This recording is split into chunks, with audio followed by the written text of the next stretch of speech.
मित्रांनो, लग्नानंतर होईलच प्रेम या मालिकेच्या आजच्या भागामध्ये पार्थ आता रागातच घरी येतो आणि रम्याला मोठ्याने आवाज देत असतो. रम्या आता तेवढ्यातच तिच्या रूममध्ये जाते आणि विचारते, काय झालं पार्थ, एवढ्या मोठ्याने मला का आवाज देतोस? तेव्हा तो आता रागात असतो, त्यामुळे तो विचारतो, तू लिहिलेलं ते लेटर कुठे आहे? तेव्हा ती विचारते, कोणतं लेटर? माझ्याकडे नाही आहे ते लेटर, असं म्हणून ती सारखं सारखं खोटं बोलते. तेव्हा ते लेटर नक्की कशाला हवंय तुला? तिने लग्न मोडलं का, असं रम्या विचारते. तेव्हा आता पार्थ हा खूपच जोरात ओरडतो, रम्या नीट बोल. तेव्हा पार्थचा चढलेला आवाज ऐकून आता रम्या तर खूपच घाबरते, तिला काहीही सुचत नाही. तेव्हा आता पार्थ म्हणतो की रम्या, बऱ्या बोलाने मला ते लेटर दे तू. तेव्हा रम्या आता विचारते, तू माझ्यावर ओरडलास? मग आता तो म्हणतो, हो, कामच तू तसं केलं आहे. बऱ्या बोलाने माझ्याकडे अगोदर ते लेटर दे, नाहीतर मग बघच, असं म्हणून तो आता लगेच ते लेटर सुद्धा शोधू लागतो. तेव्हा ती आता विचारत असते की कशाला हवंय ते लेटर, पण माझ्याकडे नाहीच आहे, तू कितीही शोधलं तरी. तेव्हा खोटं बोलू नको, आता तर तू लबाडीवरच उतरलीस, असं पार्थ आता रागातच म्हणतो. अगं नंदिनीच्या मनामध्ये तू संशय पेरून तिच्या मनाशी खेळतीये का, असं म्हणून तो आता खूपच चिडतो. तेव्हा रम्या म्हणते, अरे मी खरंच सांगतेय, नाही ते लेटर माझ्याकडे. तेवढ्यातच आता पार्थला ते लेटर सापडतं. तेव्हा तो आता रागातच रम्याकडे पाहतो. तो आता रागातच म्हणतो, हे असले चीप स्टंट करून तू आमच्यातला विश्वास नाही मोडू शकत रम्या, आणि लग्न तर लांबचीच गोष्ट, असं म्हणून तो तिच्यावर खूपच चिडतो. तेव्हा ती आता पार्थला थांबवण्याचा खूप प्रयत्न करते, कारण पार्थ हा ते लेटर घेऊन कुठेतरी चाललेला असतो हे तिला समजतं. मग आता ती क्षणाचाही विलंब न करता लगेच फोन हातात घेते. इकडे पार्थ हा हॉलमध्ये येतो, तर पिहू तेथे आपला अभ्यास करत बसलेली असते. तेव्हा आता पार्थ तिला म्हणतो, चल आपल्याला कुठेतरी जायचंय, मी तुला सांगतो. मग आता ती विचारते, नक्की कुठे जायचंय? तो म्हणतो, गाडीत तर चल, मी तुला सगळं काही सांगतो व्यवस्थित. तेव्हा ती म्हणते, माझा अभ्यास? मग तो म्हणतो, आल्यानंतर तो अभ्यास कर, असं म्हणून तो पिहूला घेऊन जातो. त्याचवेळी दुसरीकडे रम्या आता लगेच वसूला कॉल करते आणि म्हणते, अगं आई, तू कुठे आहेस? तो पार्थ इथे चिडूनच आला होता, त्याने शोधलं आणि घेऊन गेला. तो खूप चिडला होता, माझ्यावर सुद्धा खूपच आता रागवलाय, काय करू आई मी, असं म्हणून ती वसूला विचारते. तेव्हा ते लेटर तो नक्की कुठे घेऊन गेला, असं वसू विचारते. तेव्हा ते मला माहीत नाही आई, पण मी आज ना जरा त्याचं वेगळंच रूप बघितलं ग, असं आता रम्या म्हणते आणि खूपच घाबरते. आता ना मला खूपच भीती वाटते आई पार्थची. अगं पार्थचं ऐकून ती नंदिनी कन्व्हिन्स तर होणार नाही ना? त्याचवेळी वसू म्हणते, ते अजिबात शक्य नाही, तू काळजी करू नको त्याची. अगं पार्थने जर ते पत्र नंदिनीला दाखवलं तर कदाचित तिचं समाधान होईल, पण तिच्या आईवडिलांचं कधीही होणार नाही. कारण मी कालच तिच्या आईवडिलांना भेटले आणि त्या दोघांना चांगलंच धमकवलंय. त्याचबरोबर मी त्यांना सांगितलं सुद्धा आहे, जर तुमच्या नंदिनीचं पार्थबरोबर लग्न करून दिलं तर मी नंदिनीचं आयुष्य इकडे येऊन नरक करेल, आणि नंदिनी जरी कन्व्हिन्स झाली ना, तो धनंजय आपली मुलगी या घरात कधीही देणार नाही. कारण आता देवाने जरी ठरवलं ना, तरीही हे लग्न होणं शक्यच नाही. तू नको काळजी करू रम्या, बाय, असं म्हणून वसू फोन ठेवते. तर इकडे पार्थ हा आनंद निवासमध्ये पिहूला घेऊन येतो. तेव्हा पिहू खूप घाबरलेली असते. ती विचारते, दादा तू इकडे कुठे घेऊन आलास मला? तो म्हणतो, अगं नको ना घाबरू, मी आहे ना तुझ्याजवळ. त्याच वेळी आता नंदिनी सुद्धा तेथे असते. मग आता ती पार्थला विचारते, पार्थ ही पिहूच ना? तेव्हा पार्थ आता जास्त आडेवेडे न घेता, नंदिनी बरोबर न बोलता, तिला डायरेक्ट तो पुरावाच दाखवत विचारतो, काय हो, हेच ते लेटर होतं ना जे तुम्हाला रम्याने दाखवलं होतं? तेव्हा नंदिनी म्हणते, हो. तेव्हा आता पिहू बाळा, जे काही खरं आहे ना ते अगोदर तू सगळं काही सांग, असं आता पिहूला पार्थ म्हणतो. तेव्हा पिहू आता खूपच घाबरलेली असते आणि म्हणते, दादा. नंदिनीला हा गुंता काहीही समजत नाही. त्यानंतर आता पिहू म्हणते, ते त्या दिवशी ना मी पार्थदादाला त्याच्या खोलीमध्ये पार्सल देण्यासाठी गेले होते, तेव्हा तेथे रम्याताईने लव लेटर दादासाठी लिहिलं होतं आणि त्याच्या टेबलवर ठेवलं होतं. परंतु मी काय केलं, मला जेव्हा समजलं रम्याताईने त्याला प्रपोज केलंय, तेव्हा मी त्याच्यावर आय टू लव्ह यू असं लिहिलं, आणि मग त्यामुळे घरातील सर्वांचा गैरसमज झाला आणि हे एवढं प्रकरण वाढलं गेलं, असं आता पिहू पिहू सगळं काही नंदिनी समोर सत्य सांगते. मला माफ करा असं म्हणून आता पिहू सारखी सारखी माफी मागते आणि रडत असते. तेव्हा नंदिनी आता म्हणते की पिहू बाळा, मी तुझ्यावर अजिबात नाही रागवले बाळा. तेवढ्यातच मेघा आता तेथे येते आणि म्हणते की या पिहूला जरा आनंद निवास दाखव ना ग. मग आता मेघा लगेच पिहूला तिथून घेऊन जाते. त्यावेळी नंदिनी आता पार्थला म्हणते, आय एम सॉरी पार्थ, माझा खरंच खूप मोठा गैरसमज झाला होता, मला माफ करा. तेव्हा पार्थ म्हणतो, खरं तर तुमच्या जागी मी असतो तर माझाही गैरसमज झालाच असता. म्हणजे रम्या हे लेटर घेऊन येते काय, हे आय लव्ह यू टू दाखवते काय? मी तुम्हाला खरंच स्पष्टपणे सांगतोय, कारण त्या रम्यावर माझं प्रेम नाहीये. आम्ही लहानपणापासून एकत्र वाढलोय, एकत्र खेळलोय, याचा अर्थ ती प्रेम घेतीये. यात माझा काय दोष आहे नंदिनी, तुम्हीच सांगा ना. अहो माझं खरंच प्रेम नाही असं तो सतत म्हणत असतो आणि माझं जर का तिच्यावर प्रेम असतं तर आपल्या लग्नाला मी होकार का दिला असता. जेव्हा आपली पहिली भेट झाली ना तेव्हाच मला जाणवलं की बायको असावी ना तर तुमच्यासारखे, आणि त्यातल्या त्यात आपलं लग्नही ठरलं. मग मी तर खूपच खुश झालो. तेव्हा नंदिनी आता पार्थकडे पाहतच राहते. त्यानंतर या रम्याने जो काही वेडेपणा केला ना तेव्हा तर तुम्ही परस्पर लग्नसुद्धा मोडून टाकलं. तेव्हा नंदिनीला आठवतं की कशा प्रकारे त्यांना सांगितलं होतं की तुम्ही माझ्या आयुष्यातून दूर गेलात तरीही मला काही वाटणार नाही. मग आता हे आठवल्यानंतर नंदिनीच्या डोळ्यात पाणी येतं, तिला खूप वाईट वाटतं. तेव्हा पार्थ आता तिला म्हणतो, तुम्ही जर माझ्या आयुष्यातून गेलात ना तर मला खरंच खूप वाईट वाटेल, मी नाही जगू शकणार. अहो खरं तर मला तुमचा राग आलाय, कारण तुम्ही एकदा तरी विचारायचं नक्की काय झालंय, मग मी तुम्हाला सगळं स्पष्टीकरण दिलं असतं. एवढा टोकाचा निर्णय घेऊन तुम्ही सुद्धा मोकळ्याच झालात आणि एकदा विचारलं असतं की पार्थ हे काय आहे तर. त्यावेळी नंदिनीला खूपच वाईट वाटतं आणि मग ती पार्थला म्हणते की पार्थ खरंच सॉरी. अहो मी खरंच खूप मोठी चूक केली आहे. अहो खरं म्हणजे मी तुम्हाला रात्री कॉल करणारच होते. मी पूर्ण विचार सुद्धा केला होता, पण खूप रात्र झाली होती आणि उशीर सुद्धा झाला होता आणि म्हणूनच मी फोन करायचं सुद्धा टाळलं. तेव्हा पार्थ म्हणतो, त्याचा काय उपयोग, लग्न मोडण्याचा निर्णय घेऊन तुम्ही मोकळ्या सुद्धा झालात. त्याचवेळी नंदिनीला खूप वाईट वाटतं. मग आता ती म्हणते, अहो लग्न मोडण्याचा निर्णय माझा नव्हताच, कारण अहो तो निर्णय तर माझ्या आईबाबांनी घेतला होता ना, आणि माझा निर्णय अजून मी कुठे दिलाय असं म्हणून ती गालात हसते. तेव्हा पार्थ हा तिच्याकडे पाहतच राहतो. तेव्हा पार्थ हा हसतो आणि विचारतो, म्हणजे तुम्ही लग्न करायला तयार आहात का? तेव्हा नंदिनीचं उत्तर हो आहे. हे जेव्हा त्याला समजतं ना तेव्हा तो आता खूपच खुश होतो. मग आता ती खूपच लाजत असते. त्यावेळी आता पार्थ तिची गंमत करतो आणि म्हणतो, ठीक आहे, जर तुम्हाला लग्न करायचं नसेल ना तर मी माझा जातो हा, असं म्हणून तो निघालेला असतो. नंदिनी त्याला अडवत म्हणते, नाही नाही, अहो मला लग्न करायचंय. त्यानंतर आता नंदिनी ही त्याच्याकडे पाठ करून उभी राहते आणि खूपच लाजत असते. तिला आता ना खूप लाजल्यासारखं होत असतं. त्याचवेळी पार्थ आता पुन्हा माघारी फिरतो आणि तिच्याकडे येतो, तिच्या जवळ जाऊन उभा राहतो आणि तिला निहाळत असतो. दोघेही नंतर एकमेकांकडे पाहतच राहतात आणि गोड गालात हसतात. त्याचवेळी आता तो हसतो आणि म्हणतो की चला मग काय, तुम्ही लग्न करायला तयार झालात हेच माझ्यासाठी खूप आहे. मग आता नंदिनी म्हणते, पार्थ तुम्हाला एक सांगू का हो, तुमची जी अवस्था झाली होती ना खरं तर तीच माझी झाली होती. अहो तुमच्यापासून दूर जाणार या विचाराने मी सुद्धा अस्वस्थ झालेच होते, पण आता आपलं लग्न होतंय ना हे ऐकून मला खरंच खूप बरं वाटलं. मग आता पार्थ हसतच विचारतो, आपण लग्न करतोय पण तुमच्या आईबाबांचं काय? तेव्हा नंदिनी म्हणते, नाही नाही, डोंट वरी, माझ्या आईबाबांबरोबर ना मी बोलेन. तेव्हा आता पार्थ विचारतो, मगाशी तुम्ही काय म्हणालात, तुमचा निर्णय टिकून राहण्यासाठी तुम्हाला काहीतरी कारण हवंय. तेव्हा नंदिनी आता अजूनच लाजते. मग तो हात समोर करतो आणि म्हणतो, माझा हा हात कायमच तुमच्या सोबत असेल, बाकी प्रेमाचं काही टेन्शन नाही आहे, लग्नानंतर होईलच प्रेम, असं म्हणून तो तिच्याकडे पाहून हसतो. तर नंदिनीला देखील खूपच आनंद होतो. मग तो सारखा सारखाच तिच्याकडे पाहत असतो. तर नंदिनी खूपच गोड लाजत असते. तिला आता पार्थ समोर काहीही दिसत नसतं आणि ती त्याच्या स्वप्नातच अगदी हरवून जाते. तर आता ते दोघेही बाहेर जाऊ लागतात. त्या दोघांच्या हातांचे एकमेकांना स्पर्श होतात. तेव्हा ते दोघेही पुन्हा एकदा गोडला असतात. दोघेही आता हातांचा जेव्हा एकमेकांना स्पर्श होतो तेव्हा एकमेकांकडे पाहून गोड हसतात आणि मग पार्थ हा पुन्हा घरी जायला निघतो. तेव्हा नंदिनी त्याच्याकडे पाहतच राहते. दुसरीकडे आता विक्रम हा धनंजयला मनवण्यासाठी त्याच्या घरी आलेला असतो.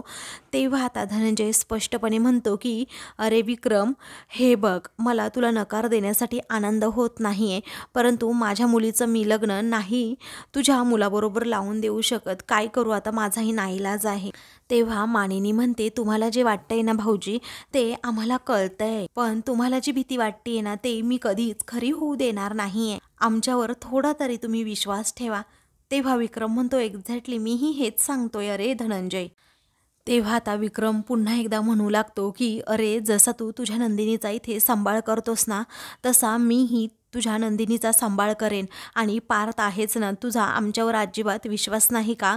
अरे वसुताईचं काय, वसुताई जरी त्या घरात असेल ना तरीही आम्ही एवढे सर्वजण आहोत. अजिबात तू टेन्शन घेऊ नकोस, कारण ही सर्वजण एकमेकांना खूप धरून आहोत आणि तुझ्या नंदिनीचा अगदी व्यवस्थित असा सांभाळ करू. असं म्हणून आता विक्रम हा ते वचन देत असतो. त्याचवेळी धनंजय म्हणतो नाही, आता हे लग्न मोडलेलं आहे. तेवढ्यातच नंदिनी आता तिथे येते आणि म्हणते की नाही, हे लग्न मोडलेलं नाहीये. असं म्हटल्याबरोबरच इकडे धनंजय आणि शारदाला मोठा धक्का बसतो. तेव्हा ती विक्रम आणि मानिनीकडे पाहतच राहते. त्यावेळी धनंजय म्हणतो अगं नंदिनी तू ऐकून घे बाळा. मग आता ती म्हणते बाबा खरंच माझं आणि पार्थचं लग्न अजून मोडलेलं नाहीये. समजून घ्या जरा परिस्थिती काय आहे. अहो लग्नासारख्या नाजूक विषयामध्ये क्लॅरिटी असायला हवी आणि हे मला पूर्णपणे मान्य आहे. अहो दोन्हीही बाजूने क्लॅरिटी हवीच. पण अहो लग्न मोडण्याचा निर्णय तुमच्या भीतीमुळे आणि माझ्या गैरसमजुतीमुळे झाला होता. तो माझा गैरसमज दूर झालाय बाबा. तेव्हा शारदा विचारते तो कसा दूर झाला आता? त्याचवेळी आता नंदिनी म्हणते अगं आई, खरं तर पार्थ मला भेटायला आनंद निवासमध्ये आले होते. जो काही प्रकार झाला होता ना तो त्यांनी सगळा स्पष्ट काही मला सांगितला आणि कोणतीही गोष्ट अजिबात न लपवता. अहो बाबा, पार्थचं रम्यावर अजिबात प्रेम नाहीये आणि त्यांच्या या बोलण्यावर माझा तर पूर्णपणे विश्वास आहे. तेव्हा आता पार्थ चांगला मुलगा आहे यात शंकाच नाहीये. तो खरंच खूप चांगला मुलगा आहे बाळा, असं धनंजय म्हणतो. त्यावेळी नंदिनी हसतच विचारते मग बाबा? त्याच वेळी आता धनंजय म्हणतो तू वसुताईला ओळखत नाहीयेस, कारण वसुताई कशी आहे ना हे मला चांगलं माहीत आहे. तिच्या डोळ्यात आपल्याबद्दलचा जो राग होता ना तो मी स्पष्टपणे पाहिलाय. अगं बाळा, त्या तुझं जगणं ना अक्षरशः तिथे कठीण करून टाकतील. तेव्हा नंदिनीला आता मोठा धक्काच बसतो. तेव्हा शारदा म्हणते हो बाळा, बाबा काय सांगतायत ना तू ते ऐक जरा. अगं आम्ही तुझ्या भल्याचाच विचार करतो आहे. त्यावेळी आता नंदिनी म्हणते अहो आई बाबा तुम्ही टेन्शन घेऊ नका. पण सगळ्याच आईबाबांना समजतं की आपल्या मुलांचं भलं नक्की कशात आहे. पण हे ना बाबा आपणच आपल्या ठरवायला पाहिजे आणि ते बरोबर आहे, तो हक्कच आहे तुमचा. पण बाबा मूल एकदा चालायला लागलं की कुठवर आपण त्याचं बोट धरणार? ते त्याचं चालेल, अडखळेल, धडपडेल, पडेल, पण त्यातूनच ते शिकेल ना बाबा. अगदी तसंच मलाही थोडं धडपडू द्या ना बाबा, असं म्हणून ती धनंजयचा हात हातात घेते. आणि कुठल्याही घरात यांच्यासारखी साधी सरळ सोपी अशी माणसं असतील असं नाही ना बाबा.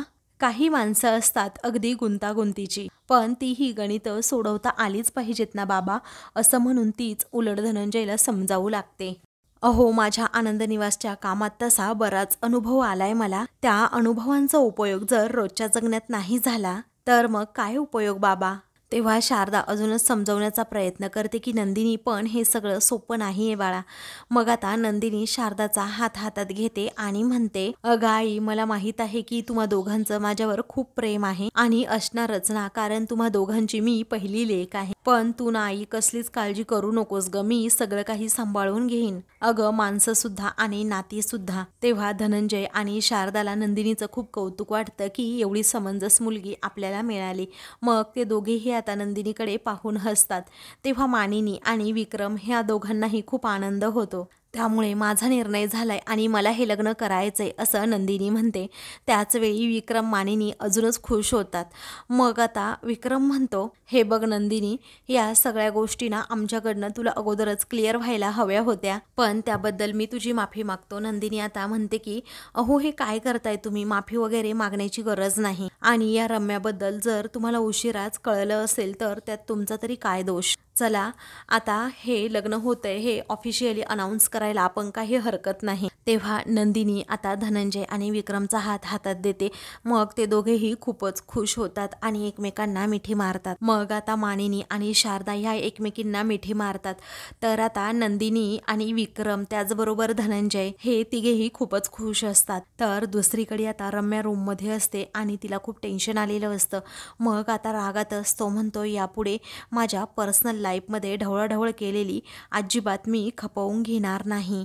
तेव्हा रम्या विचारते, पार्थ प्लीज तू असं वागू नकोस ना रे, असं करू नकोस ना रे. अरे हे लेटर घेऊन तू कुठे गेला होतास ते अगोदर सांग बरं. तेव्हा त्याच्याशी तुझं काही एक घेणं देणं नाहीये असं रागातच तो आता म्हणतो. आणि एक गोष्ट इथून पुढे नीट लक्षात ठेवायची, या लेटरवर मी आय लव्ह यू टू असं लिहिलेलं नाहीये आणि माझं तुझ्यावर प्रेम नाही असं रागातच मोठ्यानेच तो आता रम्याला म्हणतो. आणि यापुढे मला या विषयावर अजिबात बोलायचं नाहीये. तेव्हा रम्या आता म्हणते की पार्थ प्लीज असं बोलू नकोस ना रे. त्याला समजवण्याचा प्रयत्न करते की हे लेटर, तो रागातच म्हणतो की याच लेटरमुळे मला ना खूप मनस्ताप झालाय रम्या, मलाच नाही तर घरातील सर्वांना सुद्धा मनस्ताप झालाय. आता हे लेटरच मला माझ्या डोळ्यासमोर नको आहे. सॉरी बट नॉट सॉरी असं म्हणून तो रागातच आता त्या लेटरकडे पाहतो आणि ते लेटर फाडूनच रम्याच्या अंगावर फेकून देतो. त्यावेळी आता रम्याला मोठा धक्काच बसतो. तेव्हा ती आता पार्थकडे पाहतच राहते आणि मग नंतर पार्थ हा लगेच रागात तेथून त्या लेटर बरोबर रम्याची पार्थ बरोबर असणारी सर्व स्वप्न आता तुटून जातात. रम्या मात्र आता खूपच रडत असते आणि तिला आता काही सुचत नसतं पुढे काय करावं, कारण पार्थ तर ऐकायला तयार नसतो. त्यानंतर संध्याकाळी आता पार्थ हा रूममध्ये बसलेला असतो. तेवढ्यातच तेथे आता जीवा येतो आणि जीवा हा पार्थला म्हणतो, हे घे कुल्फी. त्या कुल्फीकडे पाहत विचारतो की ही कुल्फी तू कशासाठी घेऊन आलास. मग आता अरे तुझ्यासारख्या निर्व्यसनी माणसाबरोबर मी फक्त कुल्फीच खाऊ शकतो आत्ता यावेळी तरी, असं आता जीवा म्हणतो. पार्थ म्हणतो, या घरामध्ये रम्याचं काय चाललंय ते बघ जरा. त्यावेळी तो म्हणतो, त्या रम्याकडे लक्ष देऊ नकोस. अरे तुला माहीत आहे का, तुला एवढी शुद्ध तुपासारखी सात्विक सुंदर सोज्वळ गुणी अगदी तुझ्यासारखी आता बायको मिळणार आहे, कारण तुमची मनं आणि मतं हे दोन्हीही जुळत आहेत. आणि तुला असं असताना आता रम्या काय करते याचं पडलंय का, याचा विचार अजिबात तू करू नकोस. फक्त नंदिनीचा विचार कर. आणि रम्याबद्दल मला हे वाईट वाटतंय, पण तू तुझी बाजू क्लिअर केली आहेस ना. तेव्हा पार्थ म्हणतो, हो मी तर माझ्या बाजूने अगदी क्लिअर आहे. जीवा आता त्याची गंमत करत हसतच म्हणतो की मग आता जरा तू नंदिनीचा विचार कर ना. जीवा आता त्याची खूपच गंमत करतो आणि त्याला लाजवतच म्हणतो, काय रे नंदिनी काय करत असेल, तुमच्यामध्ये काय काय बोलणं झालं. मग आता पार्थ अजूनच लाजतो. त्यावेळी जीवा मात्र त्याच्याकडे पाहून आता हसत असतो. तर दुसरीकडे आता नंदिनी आणि त्याचबरोबर काव्या हे दोघीही गप्पा मारत असतात. मग आता पार्थबद्दल गप्पा मारत असताना काव्या विचारते, काय ग पार्थ काय करत असेल ताई आता तिकडे. तेव्हा पार्थ आता झोपले असतील असं नंदिनी म्हणते, कारण ते लवकर झोपतात, लवकर उठतात आणि मग जॉगिंगला जातात. त्यावेळी एवढ्या लवकर झोपतात ते असं काव्य विचारते. आणि मग नंतर काय करतात. त्यावेळी नंदिनी म्हणते, काय माहीत काय करतात. त्यानंतर आता पार्थच्या सगळ्या आवडीनिवडी काव्य तिला विचारून घेत असते आणि जर फ्री टाईम मिळाला तर पार्थ काय करतो असंही विचारते. तेव्हा नंदिनी म्हणते की फ्री टाईम मिळाल्यानंतर ते फोटोज काढत असतात. त्यावेळी काय म्हणजे तुझा फोटोसुद्धा काढला आहे का असं आता काव्या विचारते. नंदिनी म्हणते, नाही ग अजून. मग आता काव्या म्हणते, काय अर्थ आहे याला. तर दुसरीकडे आता जीवासुद्धा तेच विचारत असतो की तू अजूनही नंदिनीचा एकही फोटो काढला नाही. तेव्हा पार्थ म्हणतो, नाही ना. तेव्हा प्रीवेडिंगच्या नावाखाली आता सर्वजण तुमचे फोटो काढतील आणि तुम्ही काय करत बसलात, अजून काय काय बाकी आहे असं जीवा डायरेक्ट त्याला विचारतो. तेव्हा पार्थ आता खूपच लाजतो आणि म्हणतो, अजून काही झालंच नाही तर काय बाकी असणार. मग आता जीवा डोक्यालाच हात लावतो आणि विचारतो, असा खांद्यावर तिच्या हात ठेवून अलगद गुलाब तरी तिला दिला असेल ना. मग आता तो म्हणतो, नाही रे अजून. फोन. मग आता जीवा विचारतो, काय गुलाबसुद्धा नाही? मग आय लव्ह यू तरी म्हणाला असेल. तेव्हा नाही रे, अजून नाही म्हणालो असं पार्थ म्हणतो. तर जीवा म्हणतो, मला चक्कर येईल हां आता. त्याच वेळी आता पुढे जीवा पुन्हा एकदा विचारतो, मग फ्लँकिस तरी दिला असेल? त्यावेळी आता नाही रे, काही पण काय बडबडतोस असं पार्थ म्हणतो. अरे हे खूप सिरियस आहे, तुमच्या नात्यात एवढं काहीच नाही. त्यावेळी आता दुसरीकडे नंदिनी म्हणते, अगं काव्या हे एवढं काही सिरियस नाहीये. काव्या म्हणते, काय चाललंय काय तुझं, अजून आय लव्ह यू सुद्धा नाही. मग आता नंदिनी म्हणते, अगं मला आणि पार्थला असं वरून साखर पेरल्यासारखे असं आय लव्ह यू वगैरे म्हणण्याची गरज नाही, कारण आमचं आतून एकमेकांवर खूप प्रेम आहे, कारण आम्ही आमच्या गुळाच्या चहावर खूप खुश आहोत असं म्हणून ती काव्याकडे पाहते. तेव्हा काव्याला काही कळत नाही. मग आता ती म्हणते, अगं काव्या, मी आणि पार्थ जरीही अजून एकमेकांना आय लव्ह यू म्हणालो नसलो ना, तरीही आय लाईक यू वर आम्ही खुश आहोत असं म्हणून नंदिनी आता पार्थच्या स्वप्नातच रंगते. तर दुसरीकडे आता जीवा विचारतो, काय तू फक्त आय लाईक यू असं म्हणाला नंदिनीला? तेव्हा पार्थ म्हणतो, हो मी एवढंच म्हणालो. मग जीवा डोक्यालाच हात लावतो. नंदिनी पार्थ एकमेकांची आठवण काढतच राहतात. तर आता मित्रांनो, पुढील भागामध्ये मी तुला शेवटचा बाय म्हणायला आली आहे असं रम्या म्हणते. तर पार्थ बरोबर ती हात मिळवणार असते तेवढ्यात चक्कर येऊन खाली पडते. दुसरीकडे आता नंदिनीने चुडा भरलेला असतो. तेवढ्यातच ताई कॅच असं म्हणून आता काव्या ही तिच्या हातावरच उशी फेकते. तेव्हा तिच्या आता बांगड्याच फुटतात. त्याच वेळी आता नंदिनीला खूप मोठा धक्का बसतो. दुसरीकडे आता तुझ्यामुळे हिने जीव संपवण्याचा निर्णय घेतला आहे असं वसू रडतच म्हणते. तेव्हा सर्वांना धक्का बसतो. तर दुसरीकडे शारदा म्हणते, अगं बाळा, शुभकार्याला बांगड्या फुटणं हे शुभ संकेत नाहीये. तेव्हा सर्वजण टेन्शनमध्ये येतात. अशाच मालिकेंचे पुढील भाग पाहण्यासाठी चॅनलला सबस्क्राईब करा.